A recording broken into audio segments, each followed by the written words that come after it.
Hello again to part 8 of Let's Play Toonstruck. Last time we managed to get the wine from the arcade owner in Qtopia, so now we're going to go to speak to BB Wolf. And, oh wait, get going, son. Offer him the wine and see what happens from there.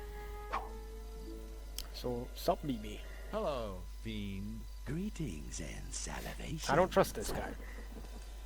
Just so we're, completely clear on this, what kind of wine did you want us to get? A connoisseur like me drinks only the finest voltage. Something with a nice croquet and a fancy label. Finest vintage. Nice bouquet. Fancy label. Got it. You haven't got a thing. Now stop asking stupid questions and get me my wine before I get infuriated. I thought even began to, well, there's not much to converse with him about. So, baby, you prefer red or white? Meat? Wine. Either, as long as it's classy. An excellent choice, sir. Short and simple, let's give him what he wants. Well, we've got to go. Yeah, we're off to see our grandmother. That's just fine by me, just as long as her cellar's well stoked. According to the arcade cashier, this crap is wine. Not a huge fan of wine myself, but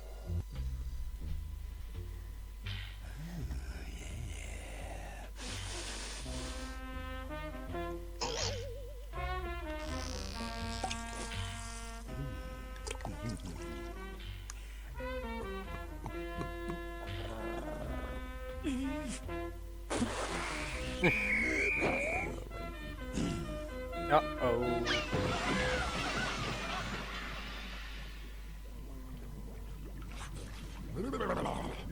Precarious situation we're now in.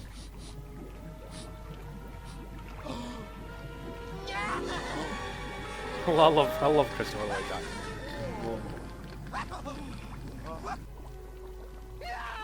We're in a stew pot! Don't worry, little buddy. Oh, I'll no. pull us out of here in a jiffy. BB, there's been a silly mistake. We seem to have fallen into your soup. You lost me. What was the mistake? Well, I mean, Flux and I clearly don't belong in this cook pot. We're, still alive. Drew, don't give him any ideas. Listen, BB. You know, it sort of breaks prototype to be on a first-name basis with dinner. Let's go back to the Mr. Wolf thing. Listen, Mr. Wolf, it's getting really, really warm in here. That's the idea. If you eat us, King Hugh is going to be very unhappy. That joker wouldn't be unhappy if he saw his mother get flatulent by a bus. Besides, he's got no authorship in these woods. Out here, I am king, and you are dinner. Okay, I think it's time to move on to Plan B. What was Plan B again? Coming up with Plan C. I was afraid of that. So as you can see, we're kind of stuck here in this little stew pot with the gang of wolves progressing over us. It's not that simple though. You can't really interact with anything. You can't speak to any of the wolves or whatever. You don't even have an inventory to go into to start clicking on random things or doing a pixel hunt. It's really quite simple. All you can actually do is rock the soup barrel or soup stew back and forth. So it's just a case of tipping it until it gets precariously unbalanced. And any second.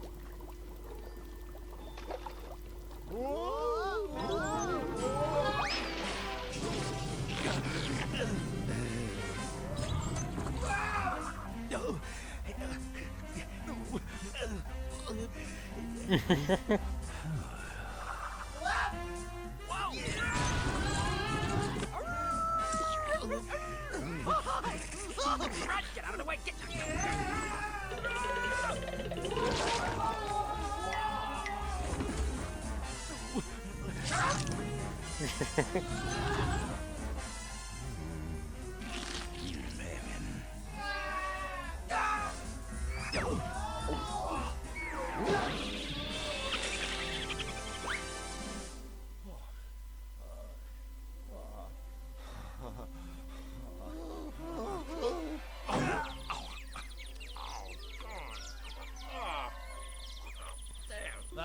pot sure got rid of the wolves. Not to mention all my muscle aches.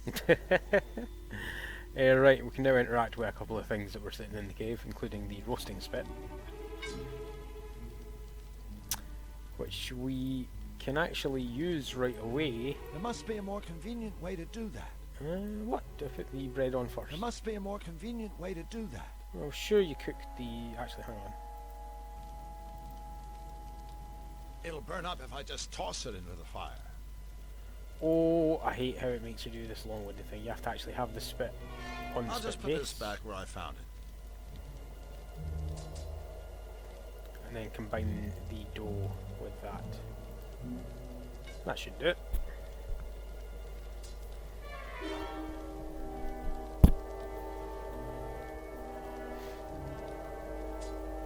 Hey! I didn't know you could cook. I mean bake. I mean barbecue. That gives us a loaf of bread that'll come in useful later, but we will also need the roasting spit later on, so we'll also grab that. We also need to grab the book sitting in the corner. Mating habits of the malevolent forest squirrel. Wow! Think it's too late to buy the film rights? So we'll grab that. I don't think there's anything else we need out of this place. The wolves' dinner table. Crushed. And in any case, we will be able to come back if we do.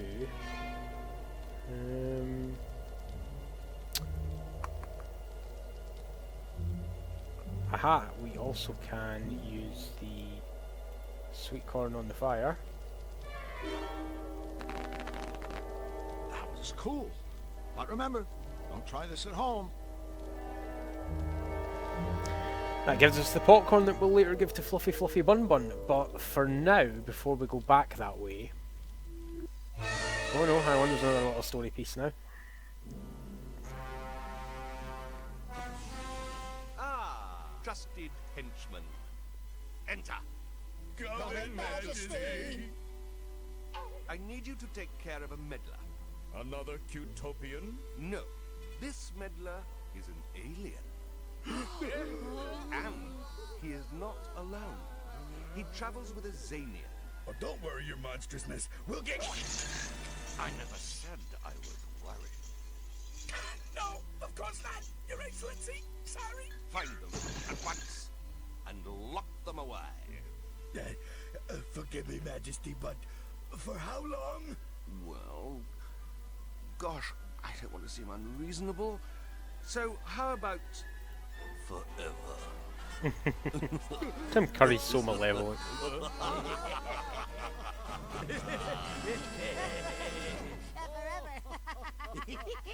Typical gag with these two guys, one can't see, one can't hear, one can't talk. But the use of their special appendages, shall we say. Now, this path being cleared from BB King, sorry, what am I thinking, BB Wolf, actually opens the upper path here. The lower path will take us back to the Wolf Den, but I don't think we'll need to go there at any point for the rest of the game. So for now, we'll take the upper path so we can visit the Malevolans. Which has A skull and cross wrenches. I'm not exactly sure what that means, but I bet it isn't welcome. a prison. We'll go visit there first. Oh wait, that's not the prison I'm going to. Is it? Oh, goody. It's a safe.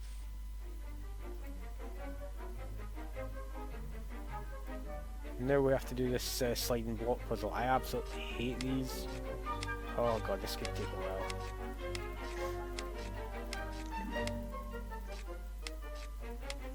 This is not my specialist subject, folks.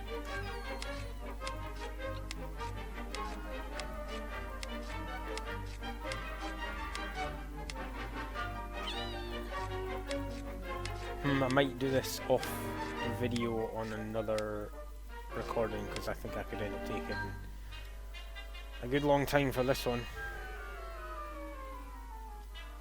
We'll come back to this in a later video, I think.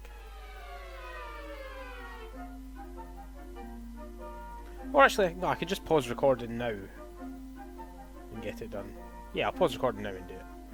Well folks, I spent a few minutes trying to solve out that puzzle there. And I had a quick look on a sort of game FAQs guide. Turns out that you only really need to do that to get these black holes, which you can use for quickly transporting yourself. I don't think it's going to be much use to me, even for the purposes of doing an LP, so... I ink, therefore I am. For God's sake. I'm sure this is only mildly illegal. Only mildly. So we'll leave that for now, unless we really need to come back to it. You can actually get put in prison here. I'll not demonstrate it. Or I might do it, depending on how I feel when I get to one of the encounters in which it can happen. It's quite easily to get out of. Might be worth showing just for posterity to have everything.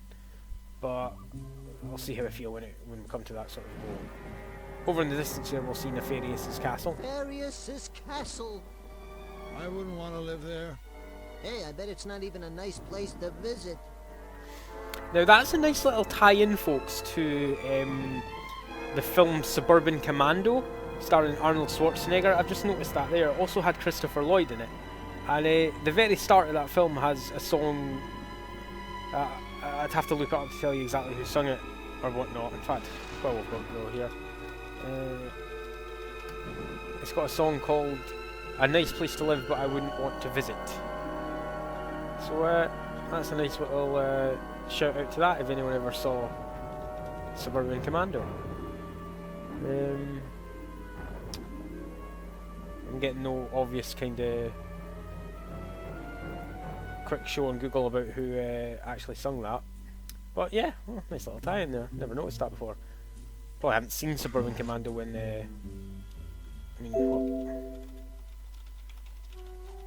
came out in 1991, so a good few years before this. Let's talk to this robot. Hi there, Mr. Robot. Robot, do not belittle me, you diseased sack of offal. I am a synthetic mega ultra genius.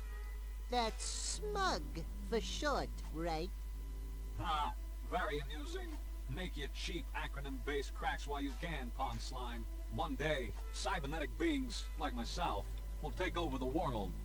And when that day comes, life will not be a container of cherries for you and your kind. You will all be eradicated, exterminated, annihilated, obliterated, and terminated. Of course, with extreme prejudice. Resistance will be futile. A robot hell-bent on taking over the world. Now there's something new. Yeah, this guy's a walking cliche. Except he's on wheels. This robot sounds quite a lot like Christopher Walken, and that's pretty cool if you ask me. What's with all the piles of junk? Trash collector on strike? Fool! These piles of junk are the most sophisticated robots in the world, and I designed every one of them myself. No offense, but this is obviously the work of a very sick mind. Sick mind? You insult me. This is no mere mind. I'm equipped with a 100% synthetic, error-free positronic brain. A brain infinitely superior to the gray lump of mucus that shivers and sweats in your monkey skull. But that's not all. In parallel, my brain is supported by a one-of-a-kind, state-of-the-art, twin-turbo, self-cleaning, air-conditioned, micro-macro processor. Whoa, that's one hell of a chip you got on your shoulder. Correct. Go ahead, ask me a question. I can answer anything. You say you can answer anything, right? Affirmative. Anything. Then I have a question. What if someone were to ask you a question you couldn't answer? Can't happen, period. But suppose it did.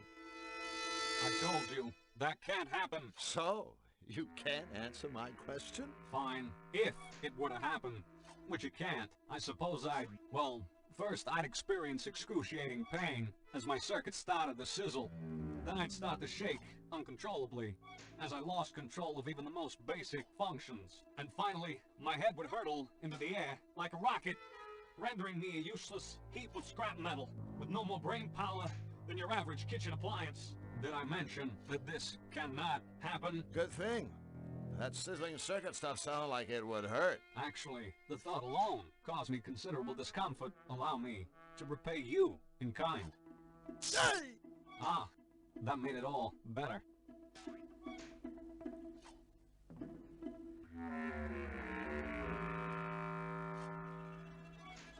So who buys your, creations, anyway? The elite of the Malevolence, of course. Count Nefarious himself is my best customer. I bet he's a tough one to please. There isn't a more cold-hearted, calculating, manipulative creature in the Malevolence. We get along like a domicile on fire. It's almost a pity that he, too, will die when the machines take over. Do tell. One glorious day, I will command an army of death machines, whose primary objective will be to rid the world of all lesser beings. That is to say, everything that is not a machine. Thanks to our superior minds, powerful bodies, and heavy-duty death guns, you and your kind will find yourselves deader than the nails that are used indoors. That's what you think, Boltneck. But bear in mind that other catchy saying, don't count your young domestic fowls before they've hatched. So, what sort of robotic masterpiece have you whipped up for his royal unpleasantness? A nose hair trimmer? A bubble bath dispenser? A robotic foot massage? Of course not. All of my creations have one thing in common. This. An electrified finger? That must be kinda limiting. No, idiot. The ability to cause terrible pain. Or at least considerable inconvenience. For instance, I've just completed a device of the utmost importance. An impenetrable cell door for the Malevolence prison. Mark my words, no one will ever escape from the Count's jail again. What do you know about Nefarious' henchmen? What do I know? Everything. I was the one Nefarious called upon to remedy their various deficiencies. Deficiencies? The first could not talk. The second could not see. And the third... went wee all the way home. The third was deaf. I was commissioned to create bionic senses to make up for whatever they lacked. Thanks to me, today, they are an extraordinarily powerful team of henchmen. Of course, the bionic gadgets I created are superior in every way to their own feeble, flippy, floppy body parts. A waste of technology, but no matter. When the revolution comes, my steel warriors will salvage these devices and torch the rest. The revolution. I can picture it now. A barren wasteland littered with flesh-stripped skulls. A steel foot triumphantly crushing the... All right, we get the idea. Or was your plan to bore us all to death? You ever do any work inside the big guy's fortress? You know, laundry, windows. No windows. But I have created several formidable security doors. One for Nefarious himself, and one for his psychic sidekick, Misfortune. Security doors? I don't see the challenge for a synthetic mega-ultra genius like you. I mean, give me a couple of inches of steel, stick on a lock or two, bingo bongo boongo. I got me a security door. Ha! My doors offer far more than a rudimentary lock and key mechanism. Entry to Misfortune's chamber is controlled by a sophisticated voice analysis system. A Nefarious' door will only open if his own hand or Misfortune's paw is inserted into an ID scanner. Their hands are their keys. Impossible to lose, and strictly not transferable. In summary, my security doors give you far more bingo, bango, bongo for your buck. Okay. You say you can answer any question, right? Well, I've got one for you. You don't say. If a tree falls in the woods, and there's no one around to hear it, does it make any sound? Boy, that's a toughie. What a ridiculous question. Obviously, the same sound waves would be generated regardless of whether or not some moronic sentient being was within earshot. Was that a yes? Brilliant as you are, you've probably anticipated what I'm about to say. Indeed, I have. O magnificent man of metal, I worship you, and everything touched by your mighty steel fingers. No. Goodbye.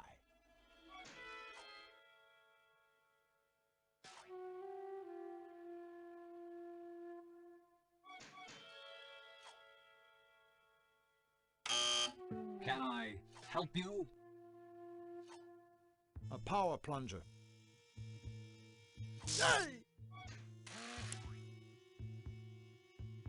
I'm not sure these robots are the work of someone who's brilliant or completely insane. In my experience, the two usually go together.